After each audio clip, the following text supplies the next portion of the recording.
She thought I was just a cab driver. She forgot I used to hunt people like her for a living. My name is Derek Mason.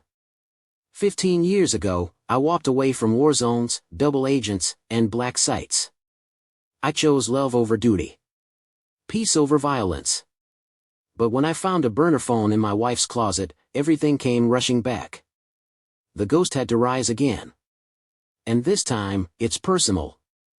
Derek Mason navigated his yellow taxi through the chaotic streets of Manhattan with the precision of a seasoned driver.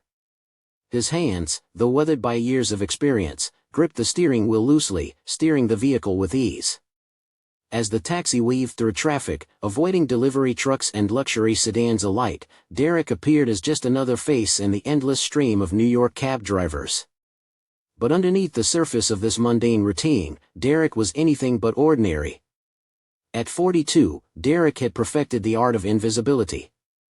His brown eyes, kind and unassuming, concealed the sharpness of someone who had once been in command of Interpol's most lethal tactical unit. His hair, peppered with gray, spoke of time past, yet the strength and resolve behind his gaze remained undiminished. The lines of age around his eyes told a different story from the one he now lived, a life of quiet normalcy. But the tattoo on his left sleeve was a silent reminder of his past, marking him as the former commander of Ghost Protocol, a unit known only to a handful of people, most of whom had met violent ends. Derek's present life, driving a taxi through the streets of New York, was carefully crafted to distance himself from the world he once knew. His brownstone in Queens, where he now lived with his wife, Rebecca, was a testament to his desire for a peaceful existence. He had built this life from the ground up, creating a facade of normalcy. But the reality was far more complex. The quiet dinners with Rebecca, the evenings spent discussing politics and books, these were all part of the perfect cover he had created. Every detail, from the taxi to the home they shared, was a calculated choice to keep the shadows of his former world at bay. Yet, as the city buzzed around him, Derek's mind often drifted back to the past. He had seen things, done things, that most people couldn't even begin to comprehend. His career had involved top-secret operations, governments toppled, and terrorist cells dismantled. He had lived in a world where loyalty was measured in bullet wounds, and trust came with an expiration date. But in this new life, no one suspected that the friendly, chatty driver behind the wheel had once been the orchestrator of covert missions that shaped the course of history. One evening, while driving a businesswoman to Goldman Sachs, Derek caught a glimpse of himself in the rearview mirror. The face staring back at him was not the same man he once was. The years of covert operations, the high-stakes missions, had taken their toll, but they also shaped the man he had become. His hands, though rough, were skilled, still capable of acts of precision when necessary. Despite his quiet life, old habits never truly died. His sharp eyes continued to take in details others would miss. He noticed the black SUV that passed his cab 3 times in different neighborhoods. The man in the gray suit who appeared at 2 separate pickup locations. The slight bulge under a jacket that betrayed the concealed weapon. Every detail was stored away, a remnant of the training he had undergone in his past life. When the woman paid for her ride and stepped out of the cab, Derek's phone buzzed with a text from Rebecca. "Dinner at 7, made your favorite." His wife of 15 years, the former criminal psychologist, had chosen a quieter life after their marriage. She had once been a force in the world of psychological analysis, but after meeting Derek, she had left that world behind. The message was simple, but Derek's mind, always alert, couldn't ignore the undercurrent of something more sinister. He typed a quick reply, "Sounds good, see you then." As Derek pulled up to his brownstone later that evening, the familiar facade greeted him. The warm lights glowing from the kitchen windows suggested nothing out of the ordinary. Inside, Rebecca was preparing dinner, her movements graceful and precise. She looked up as Derek entered, offering him a bright smile. "Perfect timing. The roast is just about done." Derek kissed her cheek and inhaled her familiar perfume, letting the moment settle in before he asked, "How was work?" Her wedding ring caught the light as she stirred a pot of sauce. She replied, "Same as always, though I had an interesting fare today. Professor type, talked my ear off about psychology." Made me think of your old work. It was in that moment, as Derek watched her speak, that he caught a glimpse of something in her eyes. A fraction of hesitation. A fleeting moment that made his instincts flare. Rebecca had always been a master of control, but Derek's training allowed him to see beyond the surface. He knew there was more to her words than she let on. The dinner that followed was a display of domestic bliss, light conversation about neighborhood gossip, plans for the weekend, and possibly seeing a show. It was the perfect picture of marital contentment, a portrait of a life seemingly free from the dangers of the world. But as they sat at the table, Derek's phone vibrated in his pocket, alerting him to something far more pressing, a message from his past. Coordinates. A name. A warning. As Rebecca cleaned up after dinner, Derek lay awake in bed, his mind racing. Despite the facade of normalcy he had built, something had shifted. The game had begun. The ghosts of his past were not as far behind as he had hoped. And soon, the price of betrayal would come due. The chapter of his life as the ghost had been closed for 15 years, but the events unfolding would soon open that chapter once more. The question now wasn't if Derek would face the betrayal, but how he would bring justice to those who had wronged him. Derek Mason's past as a commander in a covert military unit is a tapestry woven with precision, secrecy, and an unwavering commitment to missions that often blurred the lines between right and wrong. His involvement in Ghost Protocol, a clandestine operation shrouded in mystery, stands as a testament to his tactical brilliance and the shadows in which he operated. Ghost Protocol was not just another covert operation, it was a series of high-stakes missions that required unparalleled expertise and discretion. As the commander, Derek Mason was at the helm of operations that demanded not only strategic acumen but also the ability to navigate the murky waters of international espionage. These missions were characterized by their complexity and the necessity for absolute secrecy, often involving high-risk objectives that could alter the course of geopolitical landscapes. Mason's role was multifaceted. He was not merely a leader but a strategist who orchestrated operations with meticulous attention to detail. His decisions were calculated, often involving intricate plans that required coordination across various intelligence agencies and military units. The success of these operations hinged on his ability to adapt to rapidly changing situations and to make decisions that balanced the immediate objectives with long-term implications. The stakes were never low, and each mission had profound consequences, not only for the countries involved but for the operatives themselves. The decision-making process was complex, often involving morally gray areas that required Mason to weigh the costs of human life, national security, and international relations. Mason was constantly under pressure, knowing that failure could lead to not only loss of life but also the collapse of delicate political relations. In these missions, Derek Mason's tactical expertise was continuously tested. From pinpointing enemy vulnerabilities to leveraging advanced technology for surveillance, every operation was a delicate dance between offense and defense. His ability to navigate these challenges showcased his unmatched skill as a military leader. In high-stakes operations, a single misstep could mean disaster, not just for the mission, but for countless innocent lives. But Mason thrived in this chaos, always one step ahead of the enemy. Derek Mason's tactical expertise was honed through years of experience in the field. His understanding of terrain, human behavior, and the intricacies of covert operations made him a formidable commander. Each mission under his leadership was a blend of military precision and psychological insight, ensuring that objectives were met with minimal exposure and maximum impact. His operations were not just about executing orders, they were about understanding the broader context and anticipating the moves of adversaries. This foresight allowed him to stay several steps ahead, often turning the tide in situations that seemed insurmountable. His ability to lead under pressure and to make split-second decisions was a hallmark of his command. Whether he was leading a raid in a hostile foreign land or managing a diplomatic crisis, Mason could calculate risks, observe body language, and foresee the long-term ramifications of each decision. His soldiers, often from diverse backgrounds, were highly trained but still needed the steady hand of a leader like Derek to ensure the success of their operations. His leadership style was both commanding and compassionate, understanding the human side of the missions he led. Mason knew that it wasn't just about sending soldiers into dangerous situations, it was about preparing them mentally and emotionally to face what lay ahead. His mentorship went beyond tactical training, it was about preparing his team for the psychological toll that these operations would leave. A defining feature of Derek Mason's past is the geometric tattoo that adorns his left arm. This tattoo is not merely decorative, it is a silent testament to his identity and the life he once led. The design is intricate, composed of interlocking shapes that symbolize the complexity and interconnectedness of the operations he commanded.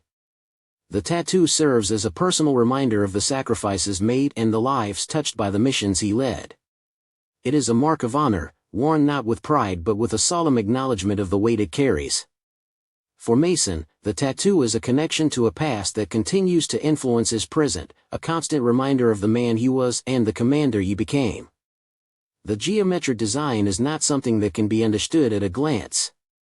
To most, it looks like a mere piece of art, a set of symmetrical lines and shapes.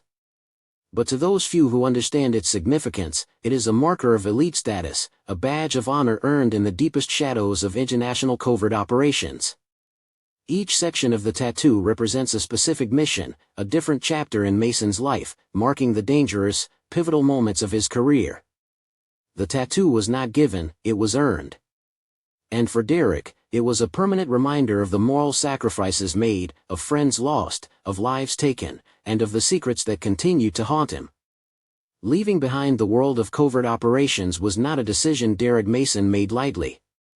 The transition to civilian life was a deliberate choice, one that required him to shed the layers of his former identity and adopt a new one. This shift was not just about changing professions but about redefining his existence. It was a complete disconnection from the life he had once known, a deliberate attempt to erase his past and build something entirely new, something far less dangerous. However, the change was not without its struggles. The psychological toll of having lived a life steeped in constant danger and moral ambiguity left its scars. There was the ever-present feeling of being watched, the instinctive need to stay vigilant in situations where others would relax. He took a job as a taxi driver in Manhattan, a role that allowed him to blend into society and live under the radar. The streets of New York City, chaotic and fast-paced, were a perfect cover for him to remain unnoticed, to become just another face in the crowd. The anonymity of his new job was a form of escape, a way to bury his old self in the cacophony of the city. This new identity, however, was not perfect. While Derek Mason could choose to work as a taxi driver, he could never truly escape the instincts and skills that had been drilled into him over years of military service. Every time he entered his car, he found himself assessing his surroundings, observing the people who entered his cab, and noting suspicious behavior. Old habits died hard. Each ride was an opportunity to stay alert, to practice the vigilance that had once kept him alive in high-stakes situations.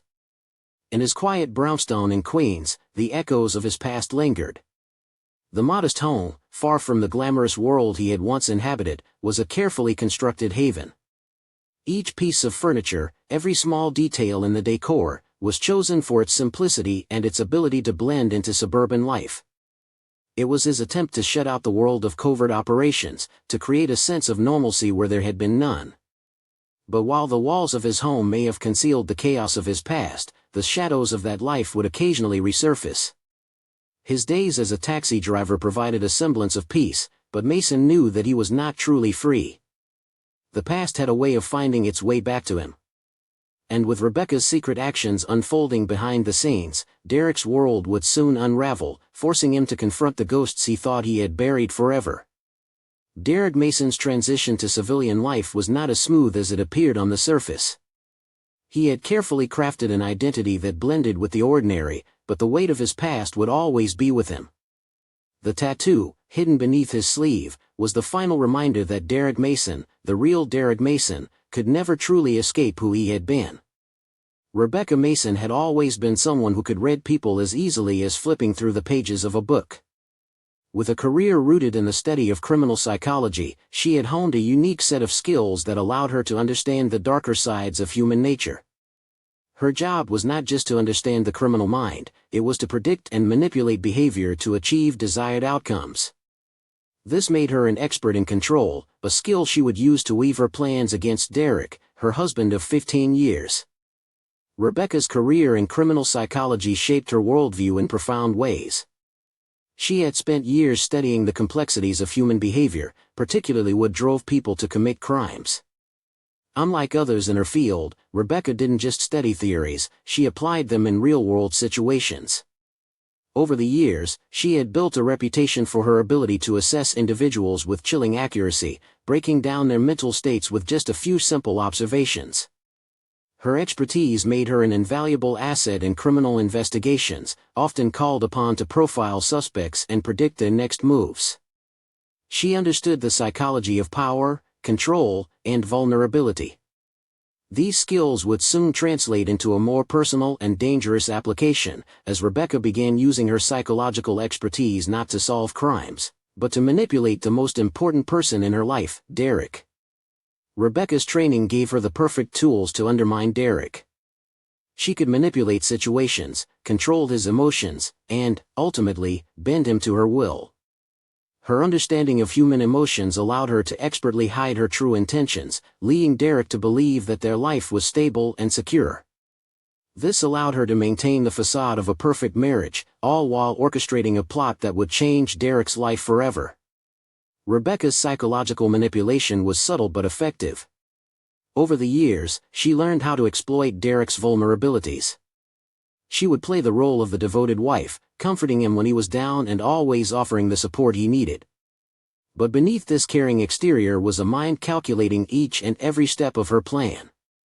Every word she spoke, every touch, and every gesture was strategically crafted to keep Derek close enough for her to continue weaving her web, while at the same time ensuring that he never suspected her of any wrongdoing.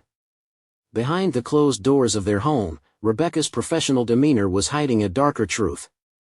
She had been having an affair with Michael Reeves, a man who, like herself, had connections to the criminal underworld. Their relationship was not born out of love or passion but rather a shared desire for power and control. Michael was an enabler of Rebecca's deeper plans, providing the necessary support and means to execute her most dangerous plot yet, to have Derek killed. Derek, for all his tactical brilliance, had no idea of the relationship brewing under his own roof. In the quiet evenings when he returned from his taxi driving job, he was none the wiser to the dangerous liaison that threatened his life. While he was absorbed in his role as a quiet, invisible man on the streets of Manhattan, Rebecca was crafting a plan that would forever alter their lives. She knew Derek's habits, his every movement, and how to play the role of the loving wife while secretly working behind the scenes. Her ability to compartmentalize her emotions made her the perfect manipulator. The affair wasn't a fleeting affair of the heart, but a carefully orchestrated piece of a much larger plan. What made Rebecca's affair particularly dangerous was the way she used it to manipulate Derek's trust. She knew exactly how to appear caring and supportive when it mattered most. Her deception was not just about love, it was a calculated move to secure Michael's cooperation in her plan. The affair wasn't a brief fling, it was a long-term strategy, and Michael was the perfect partner in crime. Together, they had devised a way to remove Derek from the equation entirely. Rebecca was the mastermind, and Michael, her accomplice, was more than willing to carry out her wishes. One of the most chilling aspects of Rebecca's plotting was the burner phone she kept hidden away. This was no ordinary phone, it was a tool of secrecy, a means for her to communicate covertly with Michael and other contacts without leaving a trace. This phone was carefully tucked away in their bedroom closet behind the winter coats, a hidden reminder of how far Rebecca had gone to ensure her plans would unfold without interruption. The burner phone wasn't just a simple means of communication, it was a symbol of Rebecca's meticulous planning and her ability to operate in the shadows. Every message sent, every call made, was part of a carefully orchestrated plan to deceive Derek. For months, Rebecca had been sending messages to Michael, coordinating their moves and ensuring that Derek would never suspect a thing. She was methodical, precise, and incredibly careful not to leave a single clue behind. Each text and call served as a reminder that the web she had spun was growing tighter, and Derek's fate was slowly being sealed. The phone became a lifeline for Rebecca as she worked behind the scenes. Her texts to Michael were often cryptic, discussing times, locations, and further steps in their deadly game. But each message was a ticking clock, bringing her closer to the ultimate betrayal. Rebecca understood the significance of every message. Each one moved her one step closer to removing the man she had once loved, all while maintaining the appearance of a devoted wife. The secrecy of the phone mirrored the way she had lived her life, a series of hidden compartments, secret dealings, and deceptions that only she truly understood. Rebecca's greatest weapon was not her affair with Michael or her burner phone, it was her ability to manipulate Derek's emotions and psyche. She knew exactly how to play him, how to make him feel safe, loved, and needed, all while quietly orchestrating his demise. Over the years, she had become an expert in subtle manipulation, using her knowledge of psychology to control the narrative of their relationship. Her psychological tactics were subtle but effective. She would initiate conversations designed to make Derek feel guilty or insecure, all the while presenting herself as the perfect, supportive wife. Every time Derek questioned her, Rebecca would play the role of the understanding spouse, convincing him that his suspicions were misplaced. This constant manipulation kept Derek in a state of doubt, never fully trusting his own instincts. Even when Derek began to notice the strange behavior, when he saw the burner phone or felt the tension in their relationship, Rebecca would quickly disarm him. She was a master at shifting the conversation, making Derek question his own feelings and perceptions. He would find himself doubting his suspicions, believing that he was the one in the wrong. What made Rebecca so dangerous was her ability to convince Derek that everything he suspected was a figment of his imagination. She had mastered the art of deflection, making Derek feel as though he was the one causing problems in their relationship, while she continued to orchestrate his downfall in secret. This psychological manipulation didn't just affect Derek emotionally, it influenced his actions as well. He became increasingly unaware of the growing threat, too consumed by his own internal battles to recognize the danger closing in on him. The very tools that Rebecca used to control him, guilt, love, fear, had the effect of blinding Derek to the truth.